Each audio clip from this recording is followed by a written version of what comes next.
สามแยกนาใจเด้อบ่มีสี่แยกเอาว้าวผิดอาหารเวียดนามจะไปเบิ่งเด้อว่า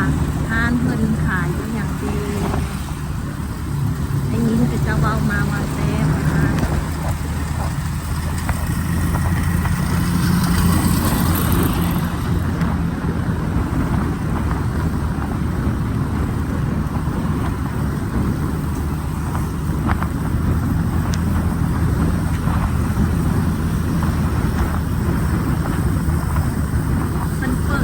เปิดห้าแต่7 โมงเช้าเลยเด้อทุกคนแต่ว่าโบแน่ใจว่าเปิดจากโมง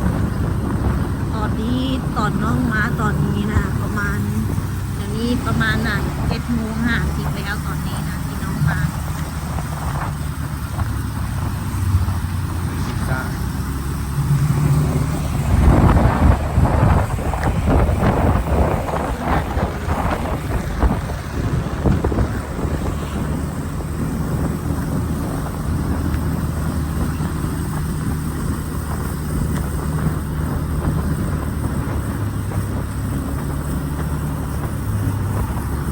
คนขี่มาเรื่อยๆเลยเส้นทางนี้หายากดอกว่าร้านเพิ่นติดอยู่แคมทางใหญ่ ป้ายป้ายป้าย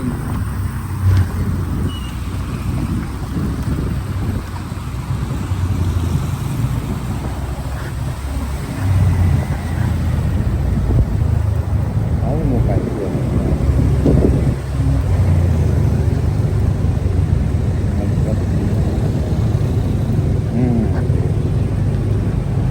รถกระติดนี่เด้อทุกคน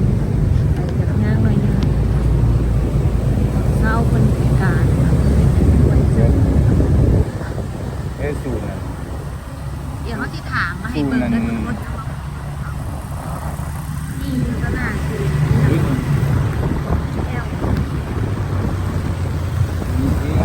มีเที่ยว ยูนิเทล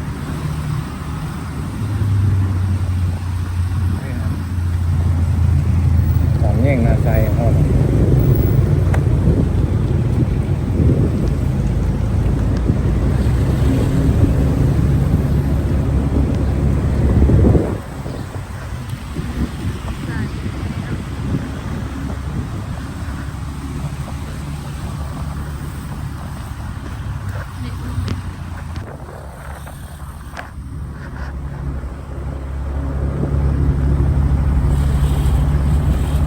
ฮะมันหนัก นี่ครับ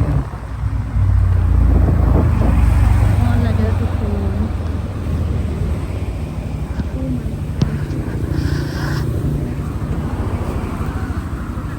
เป็นหนักนะคนมันเท่าไหร่เป็นที่บ้านขนาดต่อเองนะคุณดูดูมืดๆนะทุกคนนี่นะคะ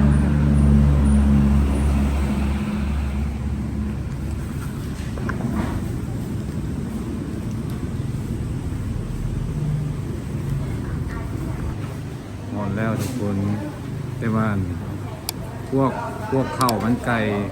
ข้าวไก่ทอดน้ำปลานี่มันเปิดมันเลี้ยว11 โมงเด้อตอนเช้านี่มันจะเส้น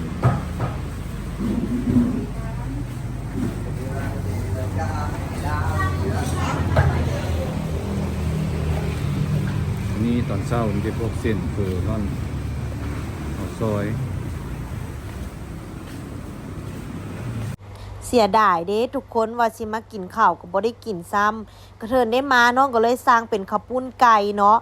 อันเพิ่นจะมีร่อนไก่เฝอไก่น้องสร้างเป็นข้าวปุ้นไก่รสชาติกับบ่ปานใดเด้อทุกคนเด้อถ้าทุกคนมาน่ะแนะนำให้สร้างเส้นเด้อแต่ว่าเพิ่นเปิด11 โมงเด้อทุกคนเดี๋ยวมื้อหน้าสิพาไปแก้โตใหม่เด้อทุกคนเด้อเดี๋ยวจะพาไปกินข้าวแซ่บๆของเพิ่นเด้อถ้ามาแหละสั่งข้าวเด้อทุกคนเด้ออย่าสั่งเส้น ก็มีน้ำซาให้ตุกหนึ่งนะ น้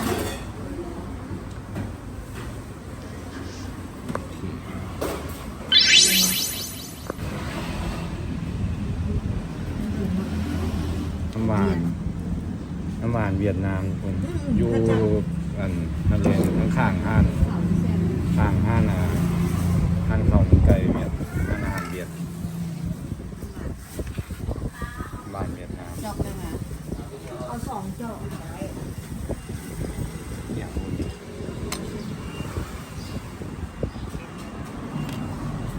ต้มกะทิมัดเท่าไหร่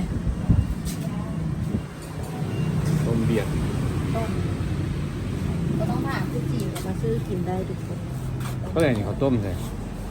มัดเท่าไหร่ มัดใส่ 30 น้ำบาทจอกละ8,000 เขาต้มมัด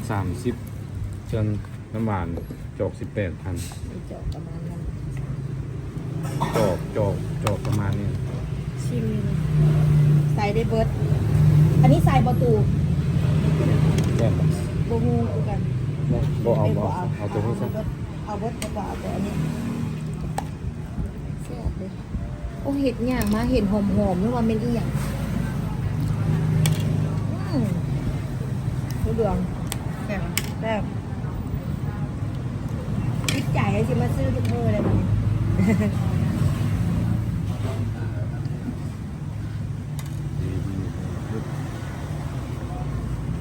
เสาร์อาทิตย์ก็ขายบ่วันเสาร์อาทิตย์ก็ขายบ่ โอ้มาเบ่ซื้อเด้อทุกคนเด้อน้ำหวานเวียดนามอยู่นาไซเปิดทุกมื้อเลยแซ่บ นี่ จอก ข้าวเวียด 8,000 เขามีของคนให้ซิมแซ่บนะหอม